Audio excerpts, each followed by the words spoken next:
कहानी नीरू की है। पंजाब की नीरू की शादी दिल्ली के राहुल से होती है। दिल्ली कितना बड़ा शहर है ना, लेकिन आप लोगों का घर तो बहुत छोटा है। हमारे पंजाब में तो ये बड़े बड़े घर होते हैं कि मजा ही आ जाता है। कोई बात नहीं नीरू, मैं भी तुम्हारे लिए बहुत बड़ा मकान बनाऊंगा बहुत जल्दी।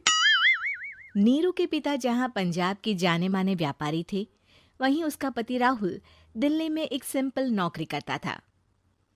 माँ, यहाँ तो घी मक्खन इतना महंगा है कि क्या बताऊं।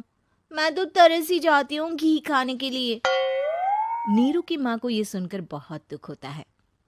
मेरी बेटी को घी नसीब नहीं हो रहा है और ये बहू यहाँ बैठकर घी में शक्कर डाल रही है। देख वनिता, मैं साफ कह रही हूँ, इस घर में जितना घी आएगा उतना ही मेरी बेटी के घर दिल्ली भी जाएगा। अरे ये क्या बात होती है माँ जी? बेटी का उतना ही करो जो अच्छा लगे। अब क्या मायके से घी और मक्खन तक की सप्लाई करोगी आप? हाँ, मेरी बेटी किसी चीज को तरसे मुझसे बर्दाश्त नहीं होता। अब क्या था, नीरू के मायके में 2 किलो घी आता तो 2 किलो दिल्ली जाता नीरू के पास। एक दिन, माँ बड़ी गर्मी पड़ती है दिल्ली में। इस घर में तो एक ही एसी है और वो भी ड्राइंग रूम में। सारा परिवार एक ही कमरे में सोता है।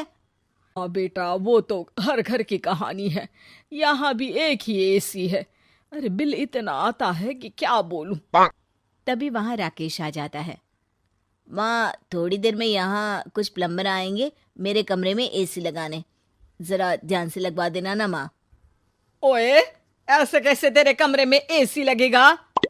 हाँ राकेश, एक बार बात तो कर लेता। अरे पापा, वो वनिता को गर्मी में नींद नहीं आती। ड्राइंग रूम में सबके साथ सोने में वो अनकंफर्टेबल है, इसलिए। अरे पूरे परिवार के साथ वहां तेरी बहन नीरू भी तो सोती है। वो नहीं हो रही क्या अनकंफर्टेबल? समझ रहा है ना? अगर एसी लगेगा तो एक दिल्ली में तेरी बहन के कमरे में भी लगेगा, तभी तू लगा सकेगा। राकेश वनिता को सारी बात बताता है। वनिता करती भी क्या, मन मार कर बैठ जाती है। माँ, ये लोग ठीक नहीं है, क्या करूं मैं? अरे बेटी, यहाँ आ जा, तू यहाँ आकर रह ले। अरे छोड़ दे ऐसे पति को।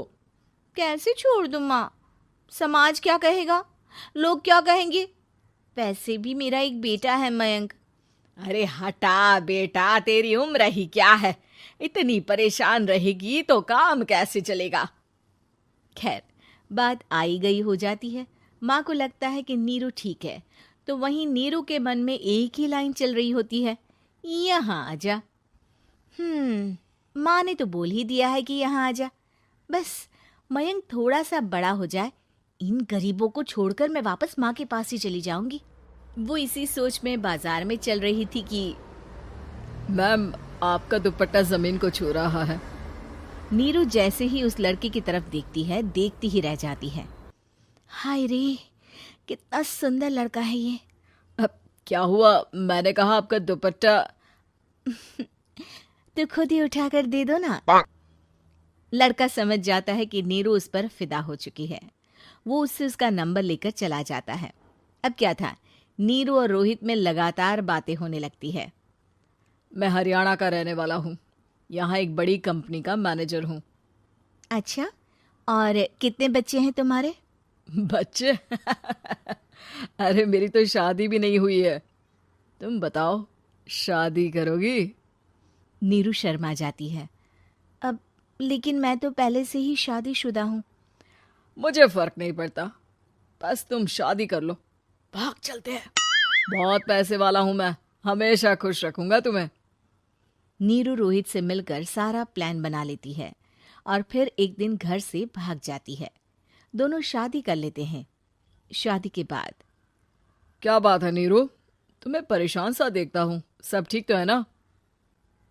हाँ हाँ, सब ठीक है।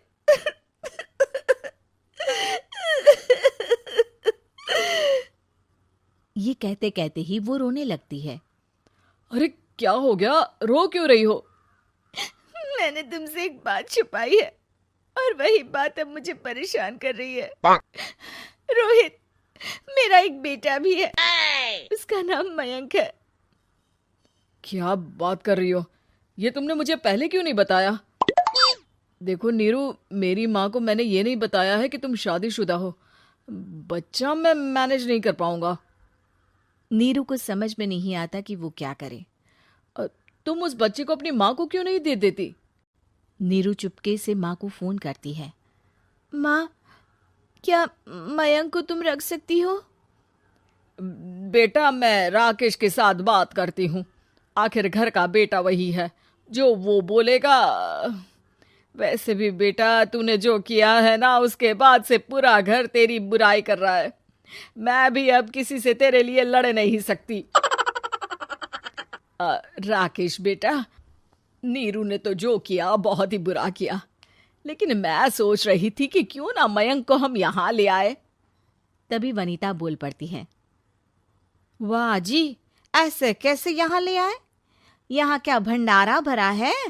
और जिस बच्चे की माँ ने नहीं सोचा, उसके लिए हम क्यों सोचे? नीरू को एक बार तो अपने बच्चे के बारे में सोचना चाहिए था ना। अरे लेकिन तेरे पास भी तो लड़का नहीं है ना वनीता। माँ, वनीता ठीक बोल रही है। कल को वो बड़ा होकर इसी घर का हिस्सा मांगेगा तो हम क्या करेंगे? माँ कहती भी तो क्या, वो चुप रह जाती है। वहीं नीरू का पहला पति कहता है। माँ, अगर आज भी वो वापस आ जाए तो मैं उसे माफ कर दूंगा। बेटा, गरीबी चीज ही ऐसी है, क्या करेगा? तू तो अब मयंक का सोच। वो बेचारा तो बिना माँ का हो गया। मयंक के खातिर तू दूसरी शादी कर ले बेटा। लोगों के लाख समझाने के बाद नीरू के पहले पति की शादी रिद्धि से हो जाती है, जिसके पहले पति से 2 बच्चे होते हैं। देखो जी, मैंने शादी सिर्फ बच्चे के खातिर की है। मैंने भी शादी सिर्फ बच्चों के खातिर की है। वहीं नीरू के दूसरे पति के मन में ये बात घर कर जाती है कि नीरू एक मासूम बच्चे को उसके खातिर छोड़ कर आई है। अब देखो नीरू, मुझे लगता है कि जो औरत अपनी कोख का बच्चा छोड़ सकती है, वो तो कुछ भी कर सकती है। कल को तुम्हें मुझसे अच्छा कोई मिल गया तो तुम तो मुझे भी बाय बाय कर दोगी ना। नीरू को अब उसका दूसरा पति ताने देना शुरू कर देता है। तंग आकर नीरू उसके यहाँ से भागकर अपने पहले पति के पास चली जाती है, लेकिन ससुराल में क्या लेने आई है नीरू, मयंक को? नहीं नहीं सासू माँ, मुझसे गलती हो गई, मुझे माफ कर दीजिए। नीरू, अब वक्त खत्म हो गया है, मेरी शादी हो चुकी है। तो छोड़ दो ना उसे, हमारा बच्चा है।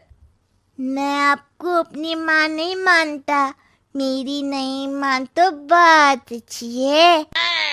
नीरू मयंक की बात सुनकर समझ जाती है कि उसके पास अब न आसमान रहा ना ही जमीन।